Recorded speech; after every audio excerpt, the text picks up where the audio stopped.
Remember the 8-track tapes cutting songs mid-tune? Or the Flowbee's clumsy vacuum haircuts? Maybe you still recall the fizzled hype of New Coke. Before we dive in, hit like and subscribe. Today we revisit 10 retro products that promised the world but failed. In the late 1980s and early 90s, the Flowbee promised to revolutionize the way families handled haircuts. The gadget attached directly to a household vacuum cleaner, sucking hair upward while trimming it evenly. Infomercials showed smiling parents giving salon-quality cuts right in their bathrooms, claiming you'd save hundreds on haircuts. But in practice, it was more comedy than convenience. Unless you had surgeon-like precision, the Flowbee left uneven bangs, crooked fades, and plenty of disappointed kids posing for awkward family photos. Dads were quickly banned from trying it, and barbershops carried on just fine. Even so, the Flowbee has its place in nostalgia. It became a quirky white elephant gift, a gag item that still sparks laughs whenever it's mentioned. During the 2020 lockdowns, sales briefly surged as people dusted them off for DIY trims. For many, the Flowbee is remembered less as a failed product and more as a symbol of that old American optimism, when we truly believed that even a vacuum cleaner could solve life's everyday problems. In the mid-1970s, all natural was the hot trend, and Clairol tried to ride the wave with a curious idea: yogurt in shampoo. The brand promised creamy nourishment for hair straight from the dairy aisle. The packaging even looked like a parfait cup, which only added to the confusion. Shoppers weren't sure what to do with it. Some thought it was edible. A few even tried eating it. And once the product hit showers, the scent wasn't exactly pleasant, more sour milk than fresh meadow. Instead of becoming the next health craze, it quickly turned into a running joke, though it vanished from shelves almost as quickly as it appeared. The yogurt shampoo lives on in advertising textbooks as a classic example of marketing gone too far. Still, for those who spotted it in stores back then, it's a quirky memory of the era when companies believed any fad, no matter how strange, might just be the next big thing. When Sony introduced Betamax in the mid-1970s, it looked like the future of home entertainment. The tapes offered sharper video and better sound than anything else on the market. Early adopters swore by its quality, proudly stacking their shelves with sleek little cassettes that made family movie nights feel cutting edge. But there was one fatal flaw: recording time. A Betamax tape could only hold about an hour, while VHS tapes stretched to 2, even 3 hours. For families wanting to capture a full-length movie or record an evening's worth of television, minutes mattered more than crispness. VHS also spread faster because Sony tightly controlled Betamax licensing. While VHS was picked up by multiple manufacturers, stores were soon flooded with VHS players and tapes.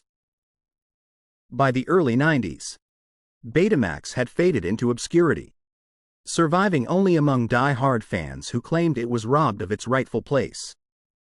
Today, it's remembered as a cautionary tale in tech history. Being first and being best doesn't always mean you'll win. Still, for those who owned one, the hum of a Betamax player remains a nostalgic sound of evenings gathered around the TV. When Laserdisc hit the market in the late 1970s, it felt like the future of home cinema. The discs were shiny and enormous, like giant CDs, and they delivered a level of video clarity that VHS could never match. Movie buffs who owned one felt like they were holding Hollywood magic in their hands. But the excitement faded once the reality set in. Players were bulky and expensive, and the discs themselves couldn't even hold an entire movie. Halfway through a suspenseful scene, you had to get up, flip the disc, and hope the moment wasn't ruined. Families didn't want another oversized machine cluttering the living room, and retailers struggled to convince casual buyers that it was worth the price. By the time Laserdisc started to gain attention, DVDs arrived, smaller, cheaper, and far more practical. Still, Laserdisc isn't forgotten. Collectors and cinephiles cherish it today as a beautiful but flawed experiment. A stepping stone that paved the way for the digital media revolution. For anyone who remembers those massive silver discs, they're less about convenience and more about the wonder of imagining what the future of movies could look like. In 1985, Coca-Cola made one of the boldest and most baffling moves in marketing history. They introduced New Coke, a sweeter, smoother formula meant to appeal to younger tastes. Commercials promised it was the future of soft drinks. But Americans didn't see it that way. Almost overnight, backlash erupted. Loyal Coke drinkers staged protests, wrote angry letters, and even stockpiled cases of the original formula. For many, it wasn't just about taste, it was about tradition. Memories of summer cookouts, family gatherings, and that unmistakable red can that symbolized Americana itself. New Coke felt less like innovation and more like betrayal. Within just 3 months, Coca-Cola was forced to bring back the original as Coca-Cola Classic. Today, the fiasco is studied in business schools as a lesson in brand loyalty. For those who lived through it, New Coke remains a reminder of just how deeply a simple soda can tie into our culture and our sense of identity. When the Segway launched in 2001, it arrived with sky-high expectations. Inventors promised it would change cities forever, eliminating walking and even redesigning urban spaces around its futuristic two-wheeled glide. Early news coverage treated it like a revolution, something that might replace the bicycle or even the car. But the hype didn't match reality. With a price tag of several $1,000s, it was out of reach for most people. Riders looked awkward balancing on the tall, upright platform, and using one on sidewalks often felt more silly than futuristic.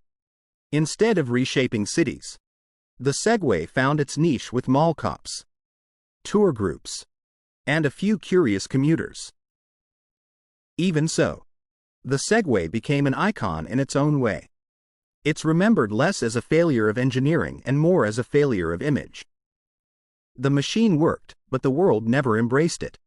Today, it stands as a quirky reminder of the early 2000s, when we briefly believed that rolling through life on 2 wheels would replace the simple act of walking.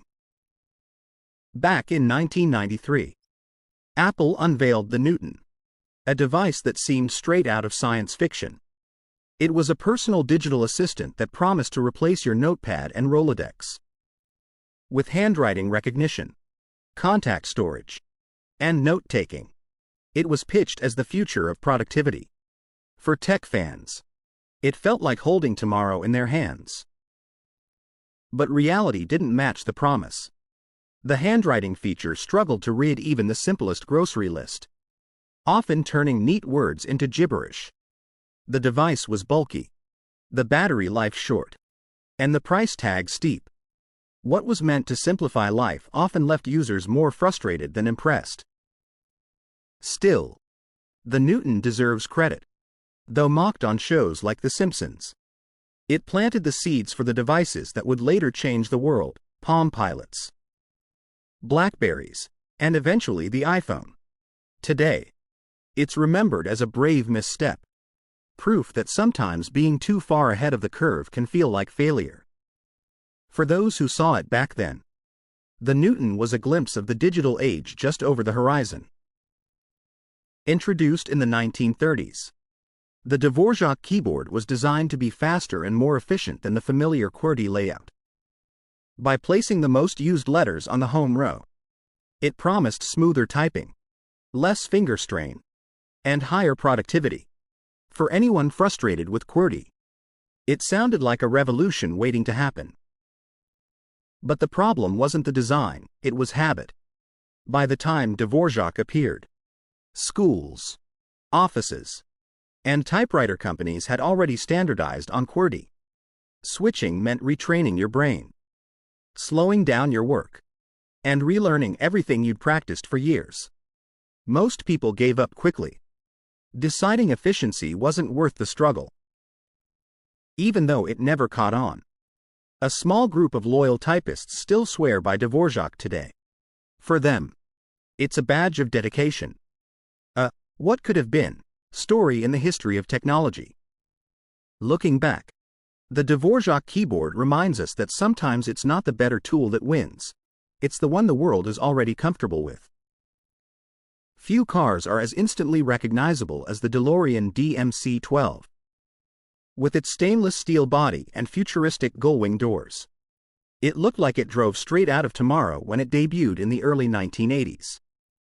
Pop culture cemented its fame forever in Back to the Future, where the DeLorean became the ultimate time machine.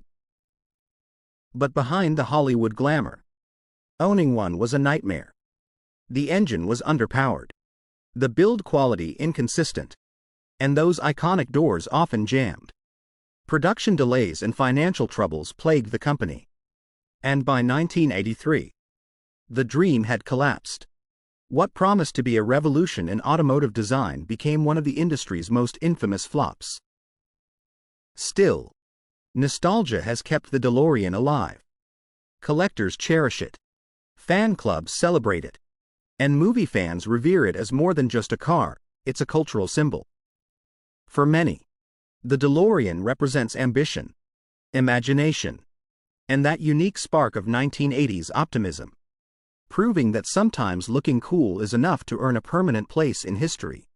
In the mid-2000s, Apple's iPod was everywhere, reshaping how people carried music. Microsoft wanted a piece of the action, so they launched the Zune in 2006. With its sleek brown casing and features like song sharing, it was marketed as the iPod killer. Tech magazines hyped it as the next big challenger to Apple's empire. But there was one problem: almost no one owned one. Song sharing only worked if both people had a Zune, which was rare. The design felt clunky compared to Apple's smooth interface, and the marketing never captured the same cool factor. By the time Zune gained attention, Apple had already moved on to the iPhone, leaving Microsoft hopelessly behind. Today, the Zune is remembered fondly by a small group of fans who insist it had better sound quality and potential. For everyone else, it became a punchline, a symbol of how even giants like Microsoft can stumble when chasing trends.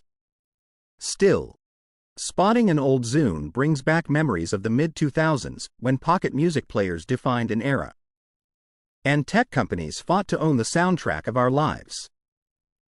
So, which of these retro flops do you remember most? Maybe you owned an 8-track, tested the Flowbee, or even sipped new Coke back in the day. Each of these products promised to change our lives, but instead left behind stories, laughter, and a touch of nostalgia. Drop a comment below and share your favorite memory. We'd love to hear it. And if this trip down memory lane brought back a smile, don't forget to like, subscribe, and join us for more journeys into America's vintage past.